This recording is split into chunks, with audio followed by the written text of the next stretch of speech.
حضرت ابو ہریرہ رضی اللہ تعالیٰ عنہ سے مروی ہے کہ حضور صلی اللہ علیہ وسلم نے فرمایا اپنے گھروں کو قبریں نہ بنا دو، بے شک شیطان اس گھر سے دور بھاگتا ہے جس میں سورۃ بقرہ کی تلاوت کی جاتی ہے، یعنی وہاں آنا نہیں چاہتا جہاں سورۃ بقرہ پڑھی جاتی ہے۔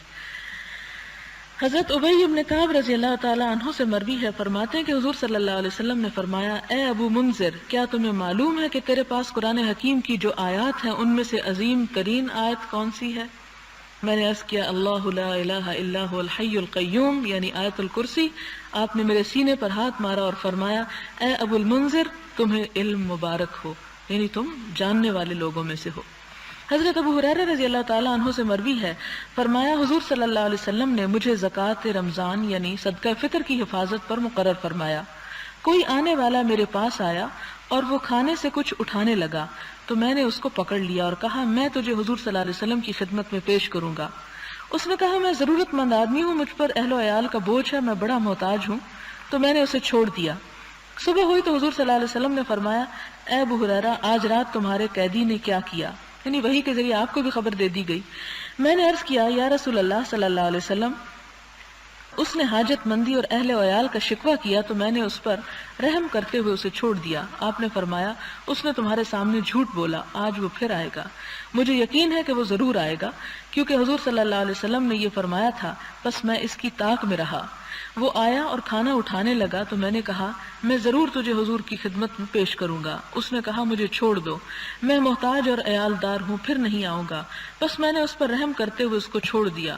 صبح ہوئی تو حضور صلی اللہ علیہ وسلم نے مجھ سے فرمایا اے ابو ہریرہ، گزشتہ رات تمہارے قیدی نے کیا کیا؟ میں نے عرض کیا یا رسول اللہ صلی اللہ علیہ وسلم، اس نے حاجت مندی اور اہل و عیال کا شکوہ کیا تو میں نے اس پر رحم کرتے ہوئے اسے چھوڑ دیا۔ آپ نے فرمایا اس نے تمہارے سامنے جھوٹ بولا، آج وہ پھر آئے گا۔ میں تیسری مرتبہ اس کی طاق میں رہا، وہ آیا اور کھانا اٹھانے لگا تو میں نے اس کو پکڑ لیا اور کہا میں ضرور تجھے رسول اللہ صلی اللہ علیہ وسلم کی خدمت میں پیش کروں گا۔ یہ آخری اور تیسری بار ہے، تو کہتا ہے کہ پھر نہیں آئے گا لیکن تو پھر آ جاتا ہے۔ اس نے کہا مجھے چھوڑ دے، میں تجھے چند کلمات سکھاتا ہوں جن سے اللہ تعالیٰ تجھے نفع پہنچائے گا۔ میں نے کہا وہ کلمات کیا ہیں؟ اس نے کہا جب تو سونے کے لیے بستر پر جائے تو آیت الکرسی پڑھ لیا کر، اس طرح اللہ تعالیٰ کی طرف سے ایک محافظ مسلسل تیرے ساتھ رہے گا اور صبح تک شیطان تیرے پاس نہیں آئے گا۔ میں نے اس کو چھوڑ دیا۔ صبح ہوئی تو حضور صلی اللہ علیہ وسلم نے مجھ سے فرمایا گزشتہ رات تیرے قیدی نے کیا کیا؟ میں نے عرض کیا یا رسول اللہ صلی اللہ علیہ وسلم، اس نے مجھ سے کہا کہ مجھے وہ چند کلمات سکھا دے گا جن سے اللہ تعالیٰ مجھے فائدہ پہنچائے گا، تو میں نے اس کو چھوڑ دیا۔ فرمایا وہ کلمات کیا ہیں؟ میں نے عرض کیا، اس نے مجھ سے کہا جب تو بستر پر جائے تو اول سے آخر تک آیت الکرسی پڑھ لیا کر، یعنی اللہ لا الہ الا هو الحی القیوم۔ اس نے مجھ سے کہا اللہ تعالیٰ کی طرف سے ایک محافظ مسلسل تیرے ساتھ رہے گا اور صبح تک شیطان تیرے پاس نہیں آئے گا۔